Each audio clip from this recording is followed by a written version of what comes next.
Welcome back to Podiatry Marketing. I'm your host, Jim McDonald, joined as always with my trusty co-host, Tyson Franklin. Tyson, how are you doing today?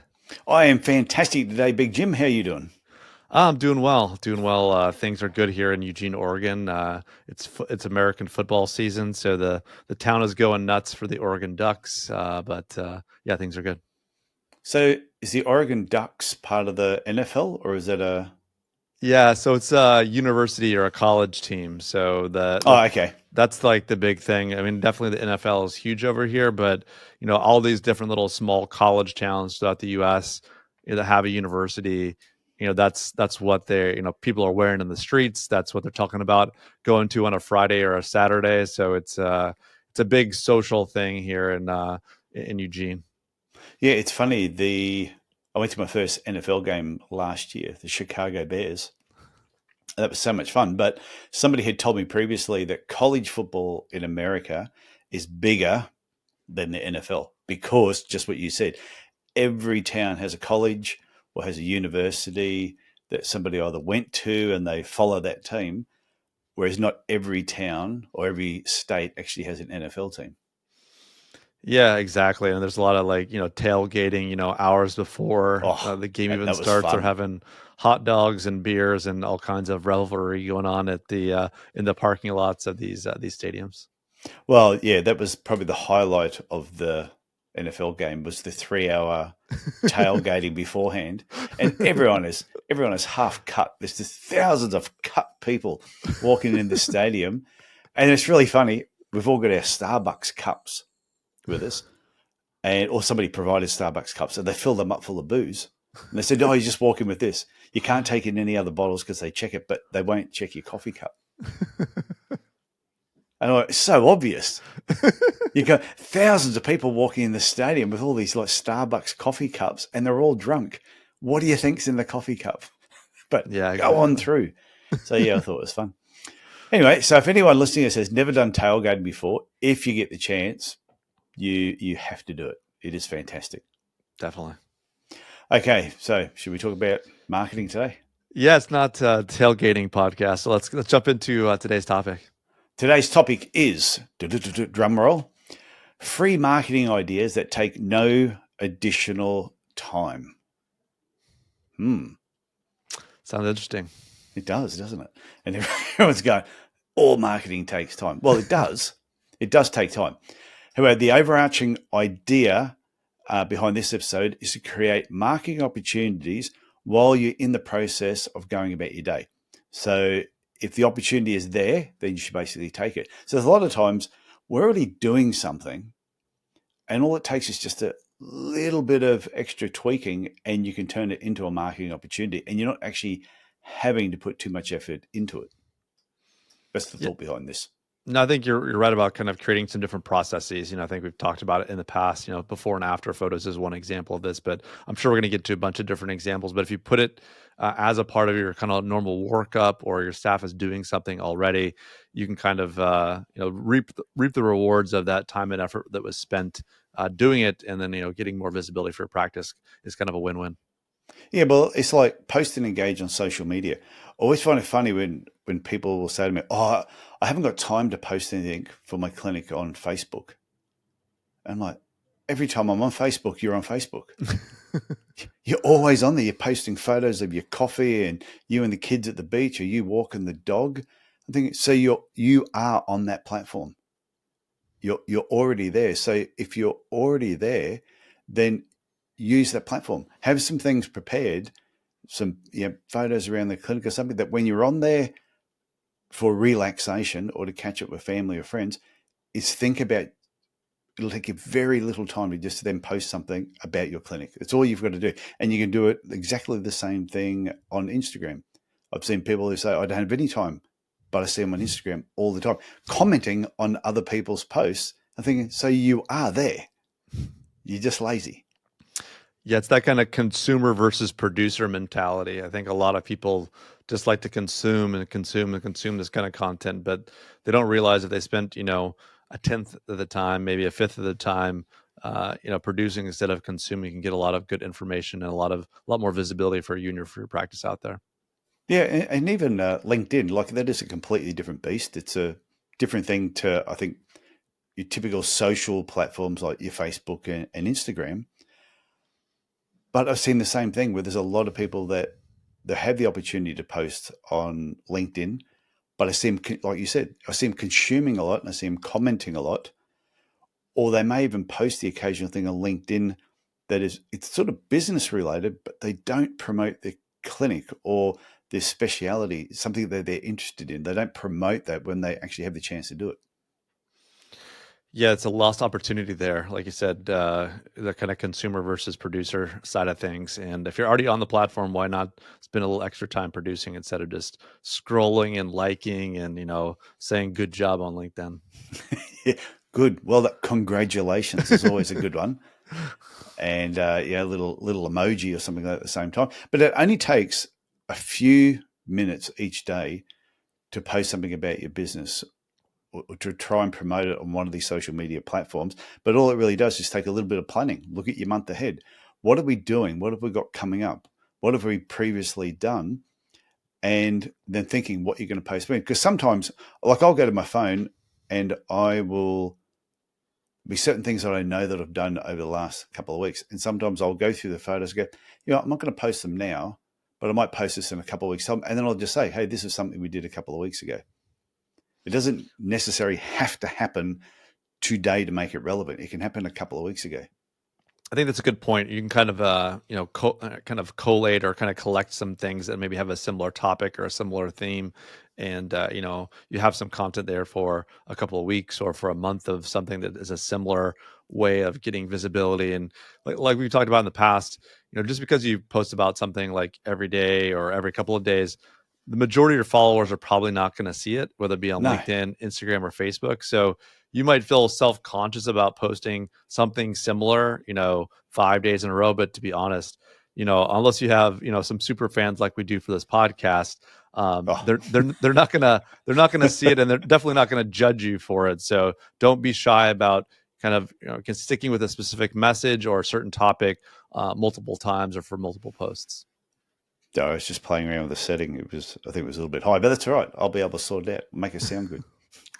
And I think the other thing you do while you're on social media is tagging people, tagging businesses or places that you like.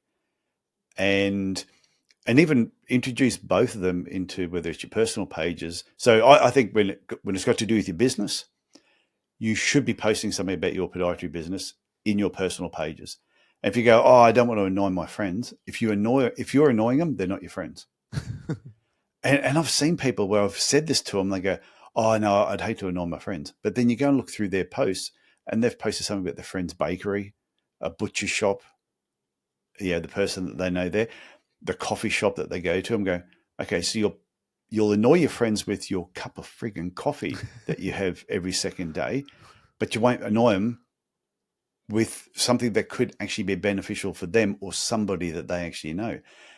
And I know that, okay, if all your friends bump into you somewhere, and if somebody said, hey, Jim, what do you do? Your friend will say, oh, Jim's a podiatrist. But I'm sure your friends don't wake up every day going, I wonder what Jim the podiatrist is doing today. But if they saw a post every now and then just coming through about your business, that will remind them, oh, that's right, I have a friend, Jim, who is a podiatrist. So when they're at work and somebody is limping, they go, oh, maybe you should see my friend Jim, the podiatrist. Yeah, like staying top of mind is really, really important. Not only with, not only do you want to let strangers or people you've not met before in your local area, know that you exist and that you provide great foot and ankle care, but it's not a bad thing to remind, friends and family and associates that you're around. We talked about in the past, with, kind of in newsletters and other stuff, and it can be on social media. Is that, people maybe know that you do an ingrown toenail, or maybe they know you do bunion surgery, but they know that you do heel pain or shockwave or wart treatment. So there's a lot of different ways to educate, in helpful ways to those friends and colleagues and family members, to make sure that you are top of mind, that one of them or someone in their network has a problem that's easy for them to think, oh, yeah, that's what Tyson does. So you should go see Tyson. Yeah, well, I was talking to a podiatrist the other day and they said, I do no marketing. And I went, seriously? They said, do no marketing. I went, you got a website? They went, well, yeah. I said, okay, so you do some marketing. And I said, are you on social media at all? And they went, oh, yeah. And I said, so you do marketing? They go, oh, no, but I only use the social page just for my friends and family, that I don't post anything about work in there. And I went, well, I said, so they said, I rely on word of mouth. I said, well, if you only rely on word of mouth, and especially with your friends, I said, you don't get control the narrative. They do. So if they've took their grandmother in to see you once and clipped their toenails, they are now running around and telling everybody on Facebook and everyone they bump into, hey, you should go and see this person. They cut toenails. You might be going, I did it once. I've done it once in my life. Doesn't matter. If that's all they've ever seen, then that's all they're ever going to know. So you may have friends out there who know that you do that. Yeah, you might do it a lot. But they also need to know you have a shockwave machine, that you make orthotics, you treat sporting problems, you do nail surgery. You've got all these other skills. And I think podiatrists have got to learn to brag about how they need to brag about the skills that we have, how good we are at doing them, and not be shy about it. Physios have no problems at all talking about how good they are. So I think podiatrists need to do the same. No, I think that's a perfect example. You have to educate your patients about all the different care you provide, whether it's surgery, non-surgical options, sports medicine, diabetic foot care, pediatrics, whatever is that, kind of subspecialty within podiatry you want to be known for. It has to be front and center, and it has to be put out there in front of, your local community, but also those that because like you said, if you did somebody's, grandma a favor and clipped her toenails and now, that's what you're known for. Uh, if you want to go in a different direction in your practice, you're going to have to actively, like you said, control that narrative and kind of get out in front of it and make, specific actions to be seen as that kind of ideal practitioner for whatever subspecialty in podiatry you're in. I remember being in the dressing room at the end of a rugby union game one day, and we've got mud and blood all over us. It was a really rough, violent game, and I'm feeling extremely manly. I've just come off. I've just spent 80 minutes out in the field. Actually, I backed up, played 2 games, and I'm sitting there in the dressing room, and I'm feeling like a beast. And then the trainer comes in. He said, "Oh, Tyson, just wanted to tell you something." And the whole team's there. He said, "My mum just want to let you know that she said that you're the best toenail cutter she's ever gone to."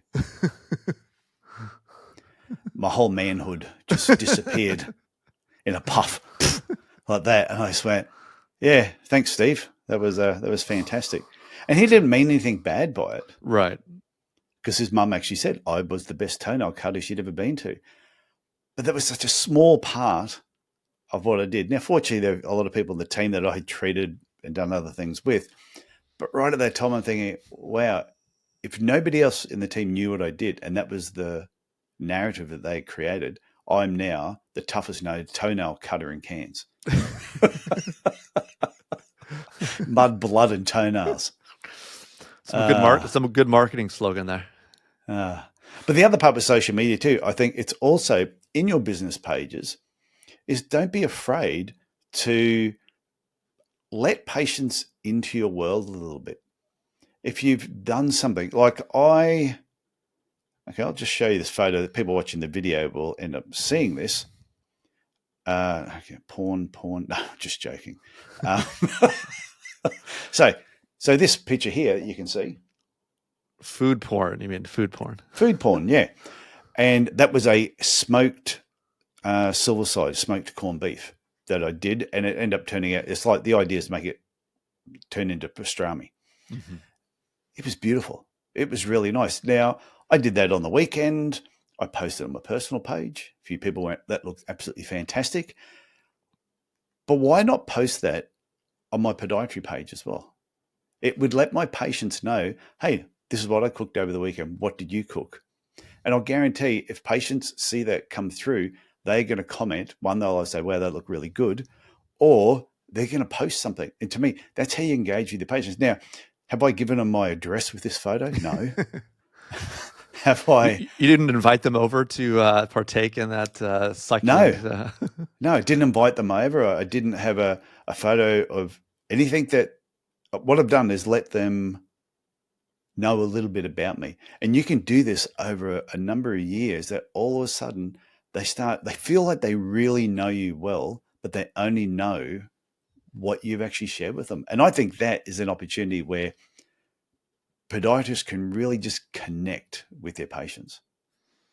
Absolutely. On a human level, right? It's not just necessarily doctor-patient relationship, but they can see you as a neighbor, as a part of the community. And when they kind of put that connection together, it really builds another type of bond with them in a way that, yeah, when you're sharing a little bit about yourself with them. Yeah, because I know some people go, I like to keep my personal life and my business life separate. And we've said it hundreds of times on this podcast. And I'm thinking, sharing that picture of a smoked silverside or corned beef is nothing I should be ashamed of, or I should try to keep secret. And I'll guarantee there is a percentage of my pay. Yeah, if I had podiatry clinics still, if patients saw that, there'd be a percentage of them who love smoking meat. Are you a meat smoker, Jim? Well, I've been bouncing around between the US and Canada right now, so I'm more of a grill guy, but maybe sometime down the line I'll get into the smoking game there. Yeah, you got to live out in the everyone. All the videos I ever see in America, you got to have like a southern accent. They all love putting the smoker on and getting out there and hunting. Yeah. And they bring back their kill and they smoke it. So anyway, the next thing I wanted to touch on that doesn't take any extra time and you're already there is using hashtags. If you're already posting something, then use hashtags there's certain ones that are going to be trending. You can use location ones and you can create your own hashtags. And because the best part about it, if you create your own hashtags, it helps you find posts that you're going to search for later on. No, definitely. I mean, kind of highlighting, the specialty, or maybe it's like your location, like you talked about. It's just going to make you more visible and increase your chances of being seen. Yeah, it'd be no different that if you had posted a few photos, or say a couple of videos on nail surgery, or maybe some videos on stretching, and you might go hashtag Tyson's best stretches. And then you're talking to a patient and they go, oh, have you got any exercise? Just go, hey, just go into our Facebook page. Go into Facebook, put the hashtag Tyson's best stretches. It'll pop up on there. And then bang, so you create your own hashtag that you can give to patients to help them find things. Yeah, for sure. And that's why I used to always go, like hashtag Podiatry Legends or Podiatry Legends podcast. It was the same thing that I could just put in that hashtag and straight away I could see some of the posts that I'd done previously. But then I found other people were using the same hashtags. Where if they were reposting something or if they're making a comment about the podcast, they would go, a Podiatry Legends podcast. No different for this one, Podiatry Marketing. Exactly. Everyone should go and look up the hashtag Podiatry Marketing and see what you can find. Here's another idea. This is something I used to do all the time. I used to have a lot of fun doing it, is putting your website on all the computers at any tech store that you're in. So if I went over to, what's a company, what's one, Best Buys. Is that a electronic store in America? Yeah, Best Buy. You can go to like the Apple store, I guess, as well. Yeah, say the Apple store, for example. Everyone knows the Apple store. I would walk into like an equivalent of the Apple store and I'd go around to every computer and I would leave ProArchPodiatry.com. I'd leave my homepage on all the computers. And somebody said to me once, why do you do that? And I go, well, people are coming in to look at those computers. And there used to be a computer store directly across the road from my podiatry clinic. And I remember getting a phone call once and the receptionist laughed, hung up. I said, what's so funny? She went, I just had a phone call from someone just making an appointment. I said, oh, how'd they find out about you? Oh, they're just over at the computer shop at the shopping centre and they saw our homepage there and it was on heel pain. That's exactly what they had. So they thought they may as well phone up and make an appointment straight away. So I was already there. What the thing is, I always used to go in there just to look at the new computers. Sure. So I'm thinking, well, while I'm there, I may as well just, and so I'd put it on the computers, I'd put it on the iPhones, the iPads, and sometimes some of the staff members in the shop got to know me and they come up and go, do you want us to do a couple for you? I go, yeah, no problem. So they'd get in there and they'd put in proarch.com.au. They do exactly the same thing. Just got to have the balls to do it. Yeah, absolutely. That's probably the biggest thing. A lot of these ideas, it's really, are you prepared to just spend that little bit of extra time to do it. That's all it takes sometimes. And the last thing I wanted to share is just cross-promote in newsletters. So if you're doing a newsletter, well, actually, if you don't have a newsletter, shame on you. You should have an electronic newsletter. I think it's one of this, we've spoken about it on this podcast numerous times. It's cheap. It's easy to do. It doesn't offend anybody. They're fun. They're fun to put together. And it's something that you can get your team involved in as well. But if you do a newsletter, and I've got a lot of my coaching clients doing this, highlight another business in your area. Go and see them. Say, hey, I own the podiatry clinic down here. I've been coming to your shop for ages. This is my favorite bakery, favorite coffee shop, favorite butcher shop. Would it be okay if I took a photo of you just in front of your produce here, and I want to use it in my next newsletter, just let patients know this is my favorite butcher shop? Would you have a problem with that? No business is going to go, oh, no. So how many does this go out to? 5,000 people? Oh, no, we don't want 5,000 people to know about our store. That's just ridiculous. And then you can say, oh, can I just give a bit of history? How long's your shop been going for? Yeah, when did you set up? Are you from this area? Have a couple of interview questions. Write up a bit of a thing. Say to them, can I email this to you for your read through, get your approval? And I'll be putting that next month's newsletter. If you're already shopping there, if you're already buying a coffee, you're buying baked goods, find out who the owner is. And these are just really easy things. You're already there. You're already doing it. But in the other part, when you create this relationship with them, if that butcher is ever asked by anyone, if the butcher, because butchers always are usually very social, they are usually very crude as well. I don't know if they are in America, but in Australia, they used to tell a lot of, the butcher would always come out and go. So I remember when I was a kid, my mum would walk in the butcher shop and the butcher would go, hey, Trish, you want to have a look at my sausage?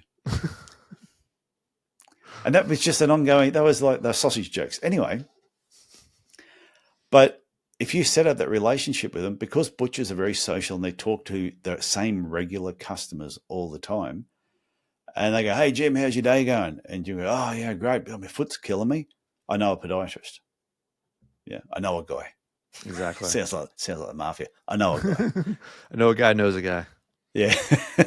And then find out, like, if there's a business that you're dealing with, do they have a newsletter? And if they do, you might ask, hey, can I provide an article for your newsletter? So it mightn't be a butcher shop, but it could be another another allied health professional, or another business that a shoe shop that you highlight them, and then they highlight you in their newsletter. But it all comes down to first you reaching out to them, especially if you're already in those areas. Yeah, that makes a lot of sense. So we could probably go on with more ideas, but that were the main ones that just came top of mind when I thought about this idea of just free marketing ideas that really don't take any more time because you're already in the thick of doing what you're doing. These are the first ones that popped in mind. So I'd love to know if anyone has any other ideas. They could email them to us. Yeah, definitely go to podiatry.marketing, our website. We've got a form there where you can fill them out, and you can give us some other ideas, maybe some things we didn't talk about today. But I definitely like the idea of, like you said, you're already on these platforms anyways, primarily probably as a consumer of that content. Spend 10, 20% of your time creating on there instead of consuming it all, and you'll be surprised at some of the benefits you can reap from doing so. Yeah, and if you do send us a suggestion or an idea, we will give you a shout out on the podcast. Absolutely. Unless you want it kept a secret, then we'll just take the idea and we'll use it as our own. Exactly. And we'll say, look how smart we are. We've got 4 more ideas. We won't. If you give it to us, we will share it and say that it's you. So that's it for me this week, Jim. All right, Tyson. Sounds good. We'll talk next week. Okay. See you later. Bye. Bye now.